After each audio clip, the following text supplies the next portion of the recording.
I don't think I've ever seen a game like this, John. Looking at the receiving numbers for the Broncos. And listen, I know the Jets have a great defense. They had one player catch more than have more than 3 yards receiving. Cortland Sutton had 3 for 60 and a touchdown. Nobody else had more than 3 yards receiving. That's insane. Like, what are we doing out here with this team? Like, I don't even know how you call plays for that. Nobody catches a ball for more than 3 yards.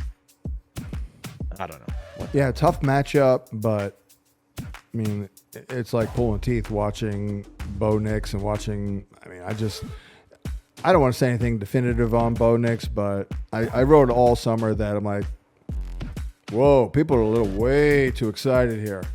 And look, I've certainly.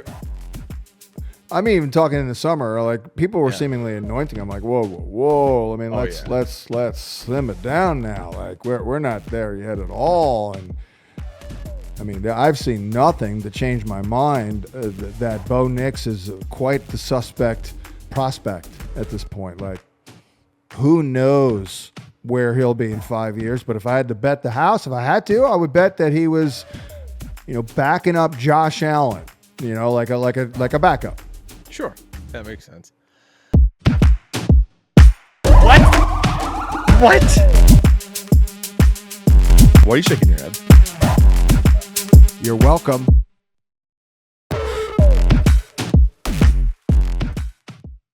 All right, everybody, welcome back in the Week 4 recap edition. Brian Drake alongside the guru, John Hansen. And the Bears got a win at home, 24-18 over the Rams. John, DeAndre Swift is a guy who basically all of fantasy gave up on a week ago. We were like, DeAndre Swift sucks. He can't run the football. They're going to give it to I saw a quote where I think one of the coaches on the Bears said, we're going to have Herbert as our defense, our fucking goal line back, and we're going to get Roshan. I was leading the charge. I was leading the charge on the Swift hate this week. I was like painted up like Braveheart out there, okay? And waving an anti-Swift flag.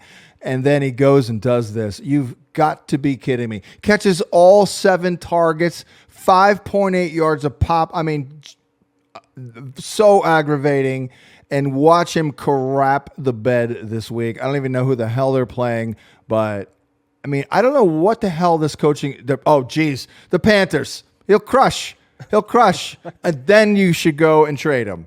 I don't know what the hell they have against Roshan Johnson. And this is multiple staffs. No, it's the same damn staff coordinator.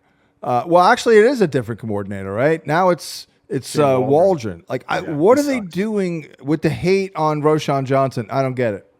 But this is all everyone needs to know. They paid DeAndre Swift a boatload of money this offseason. They're never going to go away from him, folks. I mean, your guy Kaplan used to talk about that all the time. We're like, we should do this, do that. And they go, the contract dictates he's got to be on the field. So. Well, if he sucked like he sucked weeks 1 through 3 for another week or two, like they may have pulled the plug. Like that's kind of what I was thinking, but somehow a fire got lit under his ass and he came to play today. I mean, will he come to play next week? To be determined.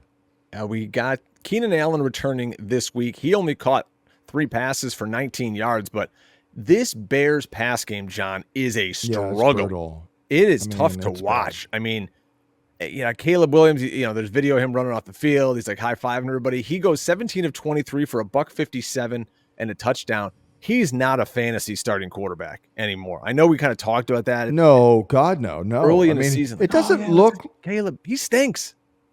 It just doesn't... And I'm not sure exactly how we can articulate it. And there's always myriad pieces involved, many reasons why things happen, but it sure as hell does not seem like this is a good scheme, that like they're scheming it for him at all. Like ideally, I mean, I don't see I don't see a lot of layups. Yeah, he does look extremely uncomfortable in the pocket, like just weird delivery. So yeah, it stepping away from throws. I mean, he is. I'm not studying him closely, honestly, because I don't want to scratch my cornea. I mean, there's other people here at the site who are doing that.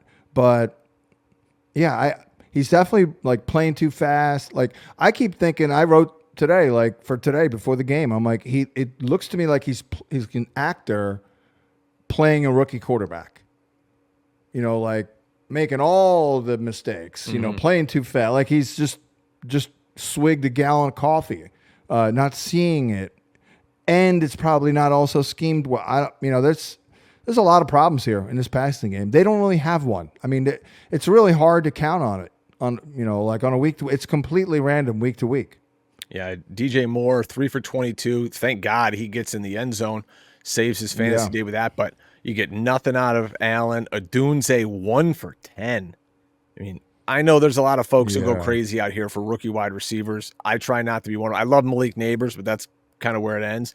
Odunze to me is not a fantasy starter. You can't count on him right now. Oh God, in fantasy. No. I did like his chances to hit his prop of like 32 yards. He crashed and burned, but he has done very, very well against zone, and the Rams are zone heavy. But I mean, there just was no production to be had. And of course, with Allen back, and Kmet still a factor, because I do think Caleb has realized, oh, that's right, I can lean on this big dude before, in the middle of the field to, help me out. Kind of spreading around everything, and they don't have a lot of production to spread around. All right, moving on to an ugly affair at MetLife where the Jets, Nate Hackett Bowl here, fall to the Denver Broncos 10-9. Are you kidding me in this game? And boy, oh boy, there's a lot of meat left on the bone with these Jets players. Let's start there. They lose the game, but that's the real story here. Breece Hall, 4 yards rushing, John. 4 yards rushing for Breece Hall today. What the hell? One other data point.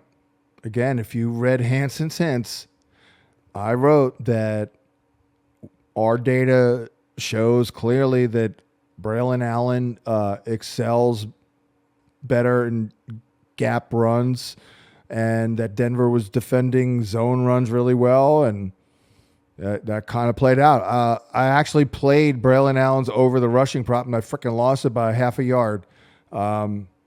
So it was worrisome for sure. I went 4-1 on my top 5 Sunday props. The only loss was freaking Hall.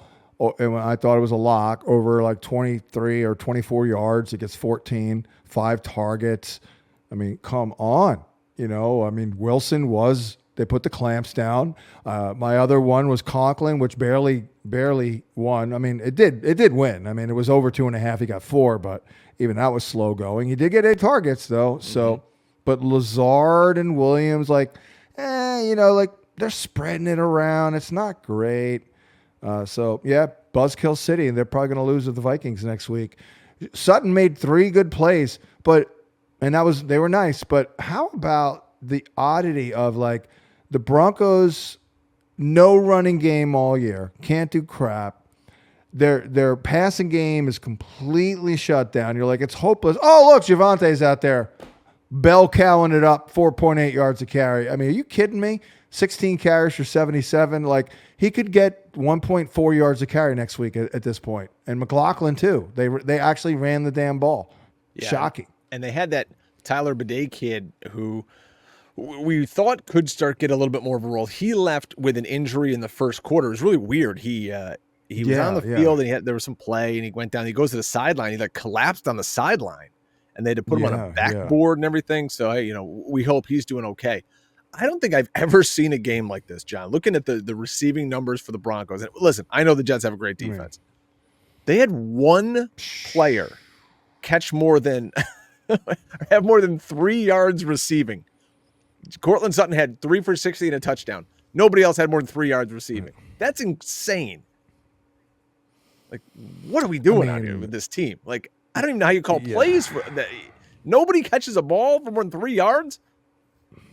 I don't know. Tough matchup, but I mean, it's like pulling teeth watching Bo Nix and watching. I mean, I don't want to say anything definitive on Bo Nix, but I wrote all summer that I'm like, whoa, people are a little way too excited here.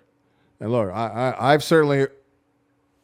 I'm even talking in the summer, like people were seemingly anointing. I'm like, whoa. I mean, let's slim it down now. Like we're not there yet at all. And I mean, I've seen nothing to change my mind that Bo Nix is quite the suspect prospect at this point. Like, who knows where he'll be in 5 years? But if I had to bet the house, if I had to, I would bet that he was, backing up Josh Allen. Like a backup.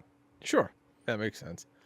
My team is some bad luck. I just lost Rashee Rice. But, John, I do happen to have on my team the number one quarterback in fantasy, one Mr. Jayden Daniels. So I might be sniffing around the old trade cooler this week, seeing what I could get for Jayden Daniels. And he and the Commanders, they're 3-1 now with a 42-14 beatdown of the Arizona Cardinals. And it's just every week, it's something new with this kid. 26 of 30. He, through 4 games, has the highest completion percentage of any quarterback in their first 4 games in NFL history. 233. He threw for a touchdown, and he also ran for 47 yards and a touchdown. I don't know what else to say about this kid. He's really good. He's what fantasy quarterbacks are supposed to be.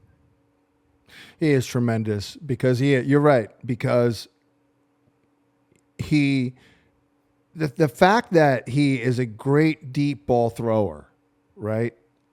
And also crushes zone coverage. It's like, wow, he's kind of got it all. Like, he processes, he mechanically is very sound, plays with a poise, like doesn't get running around too fast, seems to be calm. Like he's it. Now, again, still worried about the beating and all that. Also worried about fall off a cliff Kingsbury. This offense probably will level off. It's not going to be this easy, but it's an incredible start. And again, I was a little skeptical.